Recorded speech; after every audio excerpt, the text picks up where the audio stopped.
Alléluia, que le nom du Seigneur soit glorifié cet après-midi, famille. Que le nom du Seigneur soit exalté, qu'il soit honoré. Celui-là qui nous a rachetés à un grand prix. L'alpha et l'oméga, le commencement et la fin. À lui seul soit toute la gloire d'éternité en éternité. Alléluia. Alléluia, que le nom du Seigneur soit béni. Alors, cet après-midi, famille, j'aimerais, par la grâce de Dieu, partager cette pensée avec une sœur. Celle-là que Dieu a appelée, celle-là que Dieu a conviée dans son champ pour un ministère quelconque. Alléluia. C'est vrai que nous savons que dans la maison de Dieu, tout est fait par vocation, n'est-ce pas? Nous avons tous, chacune, euh, un mandat pour faire ce que nous faisons dans la maison de Dieu. Si seulement nous le faisons, étant consciencieuse que, consciente plutôt que ce que nous sommes en train de faire, nous le faisons par vocation. Si nous sommes conscients de cela, à Dieu seul soit toute la gloire. Amen.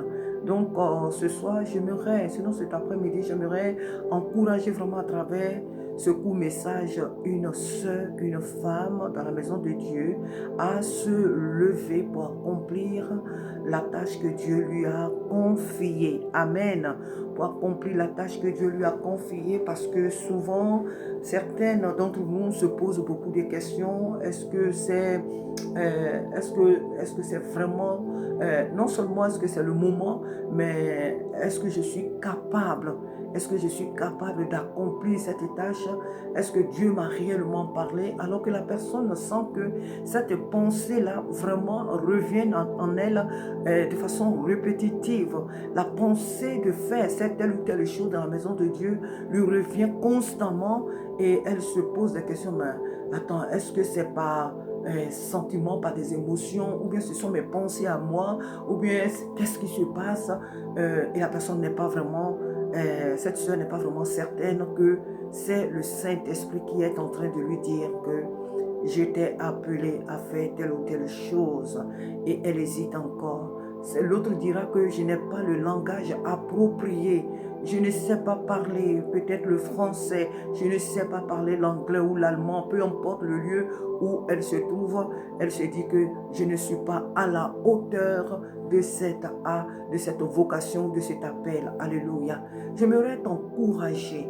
L'autre dira encore que non, je ne suis pas mariée, je n'ai pas un homme à mes côtés, et comment est-ce que je peux servir Dieu? Comment est-ce que je peux faire telle chose que Dieu me demande, ou bien que je ressens plus profond de moi que je dois faire maintenant alors que je ne suis pas en couple, je ne suis pas mariée. Alors j'aimerais vraiment cet après-midi te dire que le Dieu que nous servons, il est Dieu et c'est lui qui choisit les temps et les circonstances dans lesquelles nous devons nous lever pour faire son œuvre. Et Dieu ne regarde pas que le côté n'a pas les mêmes regards que nous les hommes, la manière dont nous voyons, de la manière dont nous regardons les choses, nous les jugeons, nous les analysons. Dieu n'agit pas de la même manière que nous. Alléluia. Donc, même si tu n'es pas marié, que le Seigneur te met à cœur de te lever pour faire telle ou telle chose, il faut te lever. Alléluia, il faut te lever. C'est bien et je dirais que c'est louable de penser que il faut être marié pour s'engager dans un ministère quelconque, parce que le mariage c'est l'équilibre, on ne peut pas dire autre chose. Le mariage c'est l'équilibre. Une femme qui est mariée, un homme qui est marié dans le ministère, cela fait vraiment une grande différence, parce que la Bible dit quoi? Si l'un tombe, l'autre peut le relever. Mais si Dieu, avant que tu ne sois dans ces conditions-là, si Dieu t'appelle, il est important que tu te lèves, famille. Il est important que tu te lèves, ma soeur, sans toutefois te justifier, sans toutefois reporter à plus tard ce que tu dois faire maintenant. Alléluia. Alors nous avons dans la Bible beaucoup de femmes, mais je vais prendre peut-être l'exemple de cette sœur, la femme du frère Monois. Je crois que c'est comme ça qu'il s'appelle. Oui, c'est Monois, comme voilà. Et c'était la mère de Samson. C'est vrai qu'elle était mariée, c'est vrai, elle était mariée, mais lorsque le Seigneur se révèle à elle, elle était loin de son mari. Cette femme était isolée. Elle était seule. Son mari était certainement à la maison et elle était seule. Et c'est dans ce retrait-là, je peux dire, et que l'ange de l'Éternel lui a donné le message de ce qui allait advenir dans son couple. C'est-à-dire lui a parlé de l'avènement, de la naissance de Salomon. Cela s'est répété 2 fois. 2 fois. Donc, la deuxième fois, elle était dans les champs. Elle était en train de travailler dans les champs lorsque l'ange de l'Éternel va lui apparaître encore pour la deuxième fois pour lui donner le message de ce qui allait se passer dans sa vie concernant la naissance de Salomon. C'est plutôt de Samson, excusez-moi, de Samson. Et donc, plus tard, son mari va venir et le Seigneur va confirmer, c'est vrai que va confirmer le message qu'il avait donné à sa femme. Mais il faut dire qu'au départ, elle était seule. Amen. Et il y a certainement encore d'autres cas. Alléluia. Il y a encore d'autres cas. Je parlerai même de Déborah. Déborah, la prophétesse. La Bible dit que Déborah était assise, elle était juge et elle était assise sous son palmier. Et sous ce palmier, elle jugeait son peuple. La Bible nous dit que Déborah était sous le palmier. On ne nous dit pas qu'ils étaient, ou bien qu'elles étaient au sens au pluriel, qu'elles étaient. Déborah était seule sous le palmier et c'est là que l'Esprit de Dieu lui a mis à cœur de se lever pour aller combattre les ennemis de son peuple. C'est là qu'elle a reçu la révélation de se lever. Elle n'a pas attendu que son mari soit avec elle. Elle n'a pas attendu que son mari prenne la décision. Mais je dis seulement ce que la Bible a dit. Je ne vais pas rajouter pour dire qu'elle n'a pas eu d'abord la confirmation de son mari et tout. Et elle s'est levée comme elle-même le dit, comme une mère en Israël. Et elle est allée avec Barak, l'homme qu'elle a consulté après, et que nous savons comment ça s'est passé.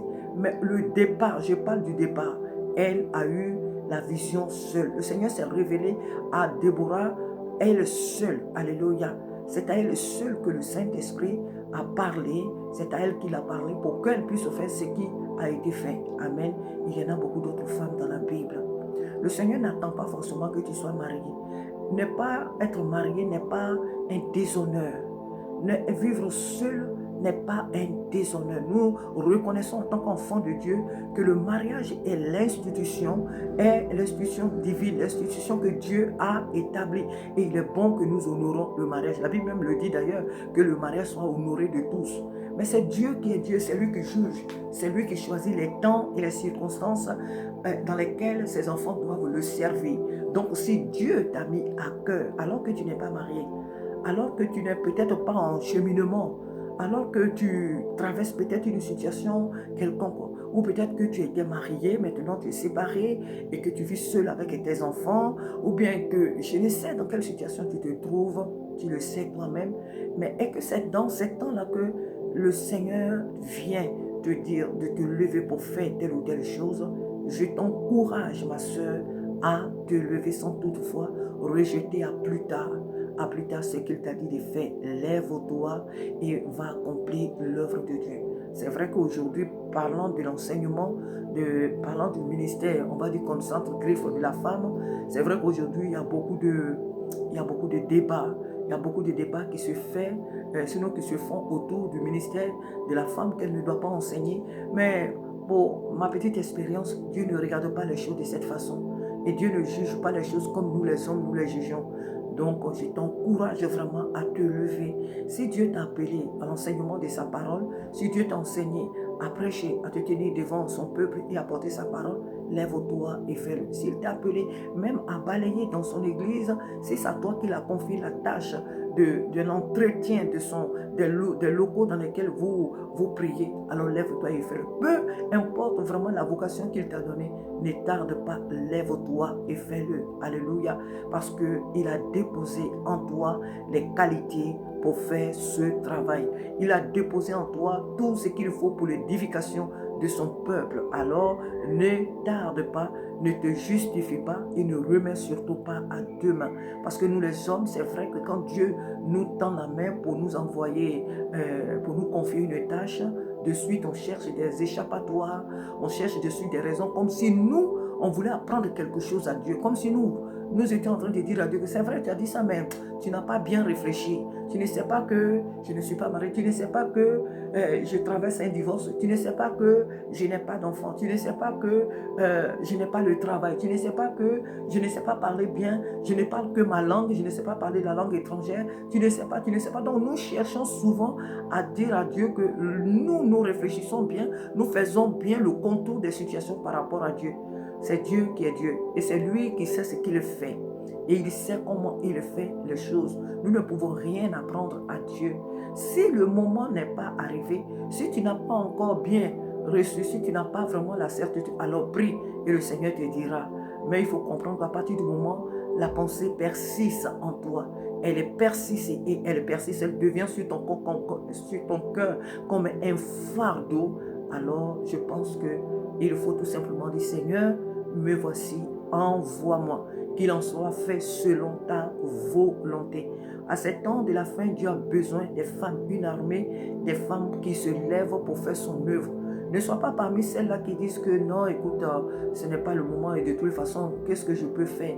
Qu'est-ce que moi... C'est bien, c'est vrai aussi que souvent quand Dieu nous appelle, et comme je viens de le dire, on ne regarde pas la valeur que Dieu voit en nous, mais c'est nous-mêmes, notre bouche, qui nous dévalorisons, nos pensées nous dévalorisent, on ne se voit pas capable de faire les choses. Et il ne faudrait pas que tu sois parmi celles-là qui s'endurcissent vraiment, qui trouvent que Dieu a mal fait de les appeler, Dieu a mal fait de les choisir, que Dieu n'a pas bien regardé, n'a pas bien analysé les faits et il les a choisis. Ne sois pas parmi celles-là qui s'assoient et qui ne veulent pas se lever. Lève-toi avec le peu que tu as. Lève-toi avec la petite connaissance même que tu as, comme Gédéon. Gédéon qui se voyait démuni, Gédéon qui se voyait incapable, mais le Seigneur va lui dire, va avec la force que tu as. Et ce message que Dieu a donné à Gédéon, il est pour chacune de nous. Il est pour chacune de nous en tant que femme, en tant que sœur, en tant qu'épouse, en tant que mère. Ce message est pour nous tous. Lève-toi et va avec la force que tu as. Va avec la force que tu as. Même si tu ne connais pas toute la Bible, et je ne crois pas, ce serait une très très bonne chose que tu connaisses toute la Bible parce qu'elle nous est donnée pour la connaître. Mais si tu ne la connais pas entièrement, si tu ne la connais pas par cœur, ne laisse pas l'ennemi te culpabiliser. Ne laisse pas l'ennemi te faire croire que tu ne connais pas assez la Bible, tu ne connais pas telle chose, donc tu n'as pas le droit de dire que tu vas servir Dieu. Va avec la force que tu as, ma soeur. Va avec la force que tu as. Va avec la petite connaissance que tu as de ton Dieu. Va, le Seigneur va augmenter ta connaissance. Le Seigneur va augmenter ta force pour que tu accomplisses cette tâche. Alléluia. Pour que tu accomplisses cette tâche. Donc, je viens vraiment cet après-midi t'encourager, ma soeur. Ne le fais pas parce que l'autre soeur le fait. Ne le fais pas parce que mon mari est pasteur, donc normalement, moi, je devais être pasteur. Non. Si tu as en toi cette conviction de cet appel, si le Saint-Esprit t'a convaincu de cet appel dans tel ou dans tel domaine, il est important que tu t'élèves. Aujourd'hui, quand on parle de l'appel, écoute, on a de suite la pensée de la prédication. Il n'y a pas que la prédication qui peut être un appel, qui peut être dans une vocation. Et comme je le disais aussi au départ, tout ce que nous faisons dans la maison de Dieu, si nous sommes réellement conscients en tant qu'enfants de Dieu, nous pouvons savoir que tout ce que nous faisons dans la maison de Dieu est fait par vocation, est fait par vocation. On ne peut pas chanter si ce n'est pas notre vocation. On ne peut pas balayer si ce n'est pas notre vocation. On ne peut pas faire la sainte scène si ce n'est pas notre vocation. On ne peut pas faire telle ou telle chose dans la maison de Dieu si réellement ce n'est pas notre vocation. Si seulement nous voulons être bénis et être un jour récompensés par Dieu, nous devons savoir que tout ce que nous faisons dans la maison de Dieu est fait par vocation. Donc, il faut que nous comprenions ce qu'il n'y a pas que l'appel, ce n'est pas que tenir la Bible dans les mains et puis prêcher. C'est vrai, c'est un appel, mais il n'y a pas que. Il n'y a pas que. Alléluia. Il n'y a pas que la prédication de la parole de Dieu. Il n'y a pas que la prédication de la parole de Dieu. Et je crois que ce message, je l'ai déjà donné plusieurs fois pour encourager vraiment une sœur. Alléluia. Pour encourager une sœur. Même le fait même d'avoir à cœur d'appeler les frères dans l'église, d'appeler les sœurs pour leur donner, pour avoir de leurs nouvelles. Si c'est toi qui ressens cela, si c'est toi qui as ce fardeau-là sur le cœur, donc ça veut dire que c'est à toi que Dieu donne cette charge-là, cette mission de pouvoir le faire pour encourager les frères. Tu peux être la personne dans l'église qui a l'oreille pour écouter les frères, les sœurs. Tu ne sais pas, mais des personnes viennent vers toi pour t'expliquer leurs problèmes. Les gens ont la facilité de venir se confier à toi ou en toi. Ils ont la facilité de venir se remettre à toi. Alléluia. Et donc Dieu t'a donné cette capacité de pouvoir encourager les autres. Il a fait de toi un instrument d'édification, d'encouragement, vraiment pour ses enfants. Alléluia. Donc tout ce que nous faisons dans la maison de Dieu, il n'y a pas que l'enseignement de la parole de Dieu, mais tout est fait par vocation. Alléluia. Il y a beaucoup d'appels dans la maison de Dieu. Il y a beaucoup de ministères dans la maison de Dieu. Il y a beaucoup de boulot dans la maison de Dieu dans lesquels Dieu peut appeler l'une comme l'autre à pouvoir exercer. Je t'encourage. Je t'encourage. Mais vraiment, je t'encourage. Il y a des ministères qui ne nécessitent pas forcément, comment on appelle, de savoir parler. Il y a le ministère qui ne nécessite pas forcément de tout le temps s'exprimer. Alléluia. Donc, si jamais c'est le ministère de l'enseignement de la parole de Dieu, le Saint-Esprit t'aidera. Le Saint-Esprit t'équipera encore davantage. Le Saint-Esprit t'équipera encore davantage pour pouvoir, alléluia, pour pouvoir enseigner le peu qu'il a déposé en toi à son peuple, alléluia, et les dons qu'il a déposés en toi. Il n'y a pas que le don de l'enseignement que Dieu confie seulement à ceux qui sont les prédicateurs de la parole de Dieu. Il y a beaucoup d'autres dons qui est déposé en eux, alléluia, pour pouvoir édifier son Église. Amen. Que le Seigneur te bénisse. Que le Seigneur te fortifie. Que le Seigneur, Dieu t'aide vraiment à te lever. Ne laisse pas l'ennemi te culpabiliser. Oui, ta vie est comme ça. Oui, tu n'es pas encore comme ça. Oui, tu n'es pas encore prête. Oui, tu n'es pas encore. Oui, tu n'es pas. Oui, tu ne peux pas. Oui, tu n'as pas. Tu n'as pas telle chose. Ou tu n'es pas telle chose. Dis tout simplement que tel que je suis, le Seigneur m'a appelé et je vais avec ce que je suis. Lui seul saura me tailler. Lui seul saura me changer. Lui seul saura me parfaire pour mieux faire cette émission. Mais il faut déjà avoir la volonté de se lever. L'audace, le courage de se lever. Même dans ses faiblesses, il faut se lever. Alléluia. Que Dieu te bénisse, ma soeur. Que Dieu te bénisse. Que Dieu te fortifie. Que le Seigneur t'aide vraiment à te lever et accomplir ce à quoi il t'a appelé. Alléluia. Même si les gens vont se moquer de toi, mais qu'ils se moquent, lève-toi et accomplis le mandat que Dieu t'a donné, la mission que Dieu t'a confiée.